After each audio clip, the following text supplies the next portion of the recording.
Pernah nggak sih Anda berdiri di depan kelas, lihat 25 murid dan ngerasa kayak lagi ngajar 25 orang yang beda-beda banget? Nah, hari ini kita akan bedah bareng-bareng. Kita akan ubah teori-teori perkembangan anak yang kelihatannya rumit jadi semacam perlengkapan atau toolkit praktis yang bisa langsung kita pakai di kelas. Ini dia kan pertanyaan intinya, gimana caranya ngajar satu kelas yang isinya anak-anak dengan kecepatan belajar, karakter, dan kebutuhan yang beda-beda? Justru karena inilah, memahami perkembangan anak itu bukan lagi sekedar teori di buku, tapi jadi skill wajib buat kita. Yuk kita cari jawabannya sama-sama. Oke, bayangin kita lagi siap-siap mau bertugas. Kita akan bangun perlengkapan khusus untuk guru. Isinya ada 3 alat utama yang akan bantu kita ngertiin murid kita secara utuh. Gimana tubuh mereka tumbuh, gimana cara mereka berpikir, dan gimana perasaan mereka bekerja. Udah siap? Yuk kita mulai! Ini dia peta perjalanan kita hari ini. Pertama, kita akan bahas cetak biru fisik. Ini soal tubuh mereka. Kedua, kita pakai kompas kognitif buat menavigasi isi kepala mereka. Ketiga, kita buka peta sosial emosional untuk memahami dunia perasaan mereka. Dan di akhir, kita akan gabungkan semuanya untuk jadi seorang arsitek pembelajaran. Keren kan? Alat pertama kita, cetak biru fisik. Kenapa ini yang pertama? Simple, karena ini fondasinya. Sebelum otaknya bisa fokus belajar, badannya harus siap dulu. Yuk kita dalami, gimana sih sebenarnya perkembangan fisik anak-anak SD kita?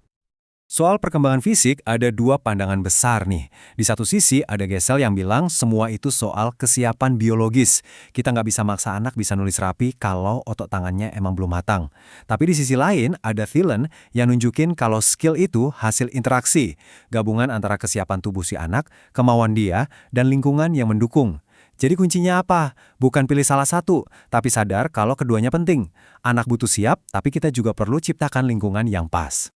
Oke, jadi apa yang bakal kita lihat di kelas sehari-hari? Ada 3 hal utama. Pertama, pertumbuhan mereka itu stabil. Terus yang kedua, ada ledakan keterampilan motorik. Tulisan tangan mereka makin rapi, makin jago lari dan lompat. Nah, dan yang ketiga, yang paling kelihatan, energi mereka yang luar biasa tinggi. Ini penting untuk diingat ya. Mereka banyak gerak itu bukan karena bandel, tapi memang kebutuhan biologis mereka. Nah, ini angkanya. Tolong dicatat baik-baik, 60 menit. WHO merekomendasikan anak-anak usia sekolah itu butuh aktivitas fisik minimal 1 jam setiap hari. Bukan seminggu sekali loh. Ini menegaskan kalau bergerak itu bukan sekadar main-main atau istirahat, tapi bagian integral dari proses belajar mereka.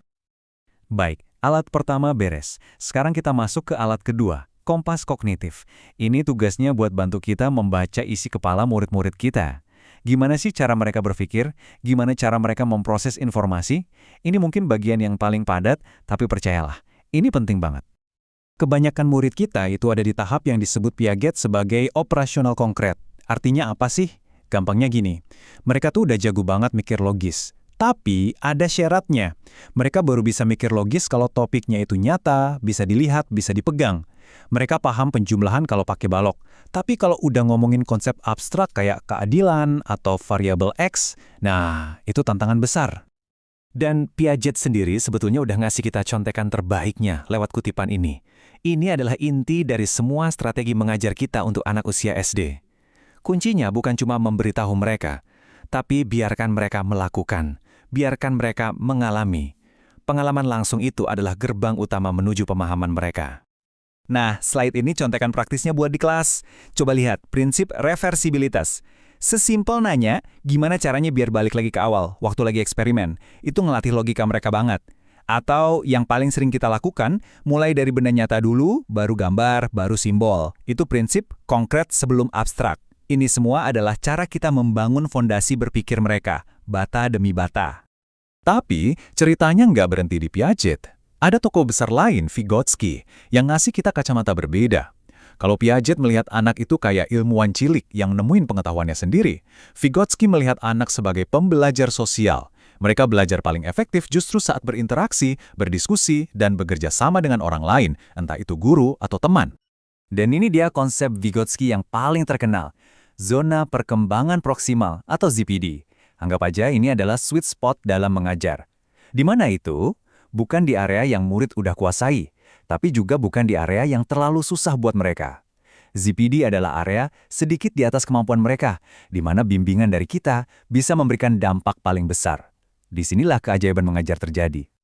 Terus, gimana cara gabungin idenya Piaget yang individualis sama Vygotsky yang sosialis?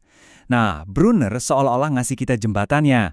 Dia nunjukin bahwa untuk belajar apapun, alurnya hampir selalu sama. Mulai dari enaktif, yaitu melakukan langsung.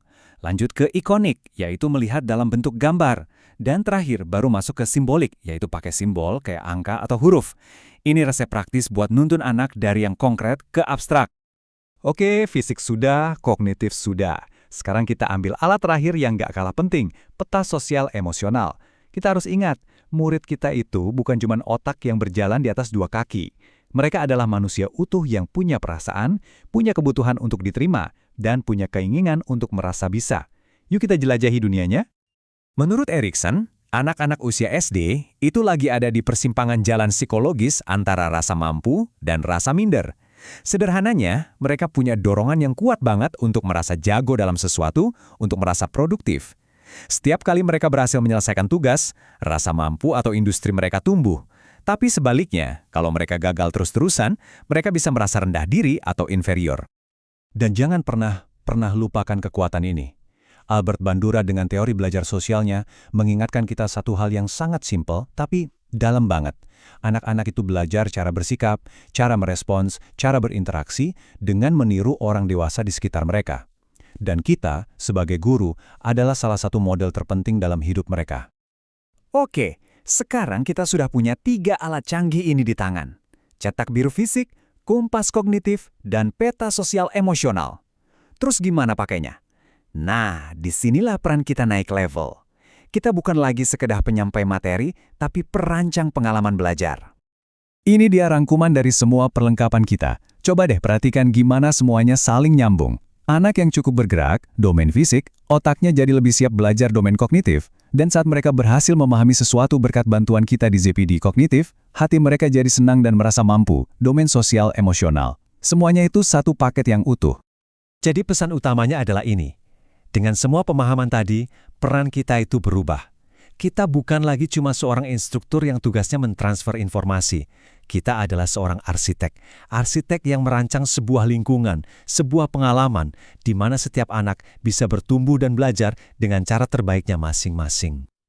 Saya ingin menutup sesi kita dengan satu pertanyaan untuk Anda renungkan.